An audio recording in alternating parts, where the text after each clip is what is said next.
Essa pergunta aqui do Matheus SSP Underline. O que fazer para se capacitar para o mercado financeiro? Supondo que eu já tenha a CPA 10. Excelente pergunta. Eu vou responder essa pergunta do Matheus com uma reflexão um pouco maior em relação a isso. Mas antes eu preciso dizer que você está no quadro Thiago Responde, que é um quadro onde eu respondo perguntas que eu recebi lá no nosso Instagram. A propósito, me segue lá para que você possa interagir comigo, inclusive aparecer aqui no Thiago Responde. Antes de eu responder a pergunta do Matheus, vamos lá. Pergunta do Felipe Guedes. Felipe Guedes Underline. Diferença entre consultor de investimentos e consultor de valores mobiliários. Qual é? Bom, excelente pergunta, porque a gente precisa trazer um pouco de luz para um ambiente que é um pouco, digamos, cinza. Difícil da gente entender isso, né? Primeiro, vamos deixar claro o seguinte, que não existe nenhuma regulação, nenhuma regra para o trabalho de educador financeiro, tá? Então, qualquer pessoa que diz assim, olha, eu sou um educador financeiro, não existe ninguém que vai dizer, não, você não é educador financeiro. Por quê? Porque não existe nada que regule essa profissão. Eu já vou chegar no consultor, tá? Não existe nada que regule essa profissão, beleza? Não existe faculdade, certificação, nada. Então, portanto, qualquer pessoa pode se auto-intitular um educador financeiro e, portanto, trabalhar com isso. Agora, quando você começa a trabalhar com educação financeira, o próximo passo é você conhecer de investimentos. E aí, também não há nada que impeça uma pessoa se auto-intitular consultor de investimentos. Alguém que fala ali para os clientes de investimentos e tudo mais. Mas qual que é a grande diferença? Que esse tal consultor de investimentos sem regulação é um profissional que não é regulado e, portanto, ele não consegue exercer funções de um consultor de valores mobiliários de verdade. Vou te explicar. Para você ser consultor de valores mobiliários, tá? Você precisa, ter uma certificação, que pode ser a CEA, CFP, CNPI, CGA, qualquer uma destas certificações. Ter graduação, qualquer uma, e se credenciar lá na CVM como consultor. Então, o seu nomezinho consta lá na lista da CVM. Então, eu, Thiago, sou consultor de valores mobiliários credenciado na CVM. Porque eu sou credenciado na CVM, eu posso ir a uma instituição financeira, um banco ou uma corretora que trabalhe com consultoria. É mais comum as corretoras, plataformas abertas, e dizer para essa corretora, ei corretora, ei banco, eu quero distribuir os seus produtos de investimentos para o meu cliente, tá?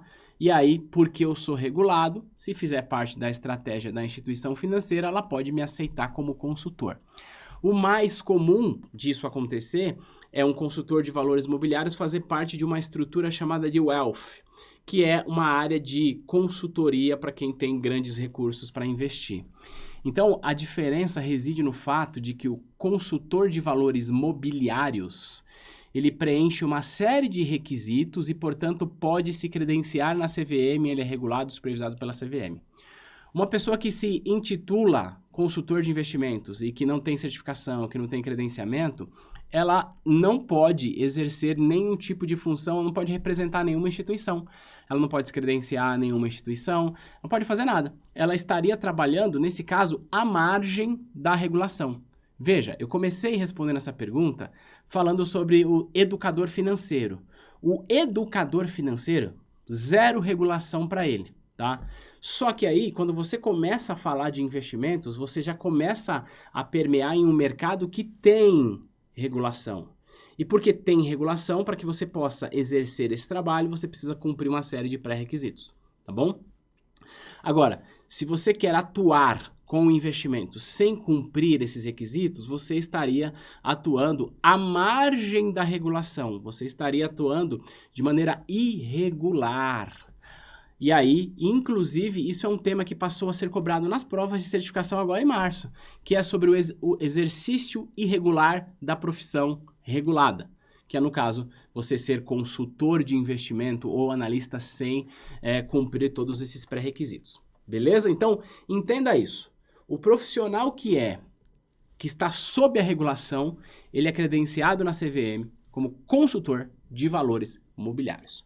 Agora, especificamente, no meu caso, e que sou credenciado como consultor de valores mobiliários, talvez eu possa utilizar como nomenclatura do meu trabalho que eu sou consultor de investimentos, porque isso soa mais fácil para quem está ouvindo, porque a maior parte das pessoas nem sabe o que é valor mobiliário, entende?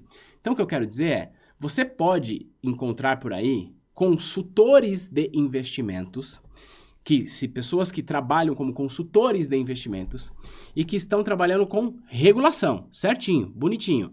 O nome técnico dessa pessoa é consultor de valores mobiliários, mas ele usa como um nome comercial consultor de investimento porque fica mais fácil. Mas você também pode encontrar consultores de investimentos que estão à margem da regulação por confundir que, se eu posso ser educador financeiro, eu posso falar de investimento. E não pode, você está à margem da regulação, tá bom? Só para resumir, eu quis explicar essa diferença, mas eu quero deixar claro o seguinte. A pessoa que atua como consultor de investimentos, ele não necessariamente está à margem. Repito, ele pode ser um consultor de valores mobiliários credenciado na CVM que cumpriu todos os pré-requisitos e usar o nome, tá tudo bem. Agora, quando você se deparar com esse profissional, pesquise para saber se ele cumpriu todos os pré-requisitos, se ele tem certificação, se ele tem atuação, se ele tem a supervisão do órgão regulador. E para a gente fechar esse vídeo, fica aqui uma reflexão. Um profissional que quer trabalhar com investimentos, que se nega ou que não quer cumprir os requisitos legais para cumprir a função, ou seja, que não quer passar por todo o rito de estudar, de prova, etc e tal, isso pode dizer alguma coisa a respeito desse profissional, para não fazer nenhum tipo de julgamento. Depois vem a pergunta do Matheus, _Sapo, _. Fazendo 60 questões por dia com acerto de 95 a 100, qual seria o seu conselho para a prova final? Cara, Matheus, meu conselho para a prova é que você estude menos, meu rei. Menos, tá? Cara, você está fazendo 600 questões por dia. É muita coisa. Isso pode provocar em você um certo vício das questões. Então, esse comportamento de fazer muito de maneira acumulada, ele pode causar em você uma ilusão de que você está indo bem, mas na verdade é que você pegou ali o macete das questões. Então, porque se você está fazendo as 600 perguntas por dia, respondendo as perguntas com calma, entendendo as perguntas com calma, se você, por exemplo, estuda comigo, você está vendo o vídeo onde eu comento cada uma das questões, é impossível você fazer 600 questões por dia. Então, você está fazendo muito rápido. E aí a chance de você não estar absorvendo o conteúdo é grande, tá? Então, é uma reflexão importante. A nota do simulado é um parâmetro importante, tá? Mas mais importante do que você fazer muito em pouco período de tempo é você ter pausas, ter descansos, fazer um estudo mais paulatino e evoluindo aos poucos. E uma das coisas que eu falo, inclusive, na pré-prova, é que descansar também é aprender. Então, se eu pudesse te dar um conselho, seria isso. Desejo boa prova. Depois a gente coloca aqui a próxima pergunta, que é da Bruna Cucati, que está relacionada também com o simulado. Ela diz assim, nos meus testes, sempre tiro de 60% a 65%. Você acha que devo marcar a prova? Não, não acho. Veja, vamos pensar assim, Bruna. Eu tenho até um dado que eu quero compartilhar, mas vamos pensar assim. O ambiente de simulado é um ambiente onde você está tranquila, sem pressão. Se você errar, você não vai ter nenhum tipo de penalidade. Nesse ambiente tranquilo, você não está tirando a nota mínima necessária, o que faz você acreditar que no ambiente real de prova você seria capaz de tirar uma nota maior? Veja, eu não estou aqui duvidando da sua capacidade, mas o que eu digo é, o simulado é uma ferramenta que vai ajudar você a medir o quanto que você está de conhecimento, se você o fizer da maneira correta, né? Pegando o gancho aí com a pergunta do Matheus, e que você precisa ir melhorando a sua nota à medida que você vai estudando. Então, ó, eu trouxe aqui um gráfico, tá? Isso aqui não representa o todo, tá? Eu pedi pro meu editor, coloca, editor, esse gráfico na tela.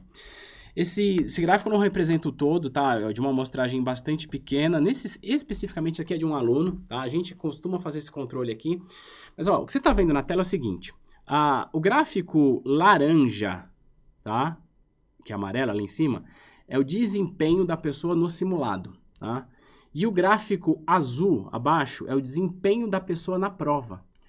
O que você pode ver olhando esse gráfico, que a tendência, primeiro, a tendência natural é que o seu resultado na prova seja inferior ao seu resultado do simulado. Isso é normal, tá? porque vem uma questão lá de uma maneira diferente, ou porque você ficou nervoso, ficou nervosa. Então, isso é razoável de se esperar. Por isso que a gente fala, cara, a partir de 80% você já pode pensar em marcar a prova. Mas mais do que isso, olha que interessante. Se você reparar, existe uma correlação entre o seu resultado no simulado e o seu resultado na prova. Então, quando um está alto, o outro tende a ir. Então, especificamente nesse aluno, olha só. No nosso simulado, ele estava tirando 66% no módulo 7 aqui de planejamento de investimento, porque isso aqui é CEA. Na prova ele tirou 50%. Então foi a menor nota do nosso simulado, do módulo, é a menor nota da prova dele. Então, Bruna, recomendo que você reforce essa nota. E se você estuda com a gente, dentro da nossa plataforma, tem um botãozinho ali na hora que você vai construir o seu simulado, chamado Reforçar Meus Pontos Fracos. Você vai clicar nesse botão, o sistema vai construir um simulado com você com base naquilo que você precisa reforçar. Mas cuidado, tá? Eu falei para o Matheus não fazer muito, eu falo também com bastante respeito. Olha só, mais importante do que você querer fazer tudo de uma vez, faz devagar. Então, faz 2 simulados por dia. Então, ele faz aqui com 60, faria 120 perguntas por dia para que você possa, de fato, aprender. E aí você vai melhorar a sua nota e você marca, tá bom? E por último tem a pergunta aqui, ó, do Dinho_Oliveira. É correto... Por último não, né? Tem a pergunta do anterior. É correto afirmar que no mercado de opções negociamos risco e segurança? Sim, é verdade. No mercado de opções você pode buscar segurança e quando você vai buscar segurança, você está comprando segurança e vendendo risco. Ou seja, você está se posicionando ali para se proteger. Ou você pode estar buscando risco, então o que você faz? Você compra risco e vende segurança, que é quando você faz uma especulação. Então sim, é correto afirmar, mas não só nesse mercado. Qualquer mercado de derivativos, a gente pode fazer essa comparação. Agora eu vou responder a pergunta lá do Matheus SSP. O que fazer para se capacitar no mercado financeiro, supondo que já tenha o CPA? Cara, essa pergunta é uma pergunta muito ampla, difícil de eu ser assertivo, porque eu não sei exatamente o teu momento. Mas você precisa desenvolver outras habilidades. O que eu diria é o seguinte, entenda o seu momento e procure, primeira coisa, identificar onde estão os seus pontos cegos do mercado. Em outras palavras, eu já tenho o CPA 10 ou 20, que é o que você falou aqui. Hoje você trabalha com o quê? Ou você gostaria de trabalhar com o quê? Não, eu já trabalho no banco, eu já sou gerente. Tá bom, quais são os seus pontos cegos? O que você precisa desenvolver mais de conhecimento? Você precisa desenvolver mais a área de crédito, a área de produtos, a área de investimentos, a área de relacionamento com o cliente, a área de comunicação. Então, não dá pra gente dizer que existe uma resposta que seja objetiva e sirva para todo mundo. Porque algumas pessoas que têm a CPA e querem se especializar em investimentos vão buscar outra certificação, mas não só certificação, outros conhecimentos de investimentos, vão assistir os vídeos da T2 aqui, porque aqui a gente sai da superfície, mas outras pessoas têm a CPA, trabalham no banco e elas têm hoje um papel de atuação lá para atender pessoa jurídica, então precisa entender muito dos produtos da empresa, dos produtos direcionados à pessoa jurídica. Então, Matheus, ponto. Entenda quais são os seus pontos cegos. Tiago, eu não consegui identificar porque eu não estou trabalhando ainda, então foca no seu autodesenvolvimento. Melhorar sua comunicação, melhorar sua habilidade de escrita, de falar, de interpretação, porque isso vai ajudar você a convencer melhor as pessoas que estão à sua volta e aí convencer cliente, convencer chefe, convencer recrutador, por aí vai. Começa a pensar também e se aprofundar em outras habilidades, habilidades de venda, inteligência emocional, que seria, portanto, nesse caso, o autodesenvolvimento. Fechado? Espero que eu tenha contribuído com o Matheus e com você que me assiste. Desejo um excelente domingo. A gente vai se ver no próximo material. Tchau!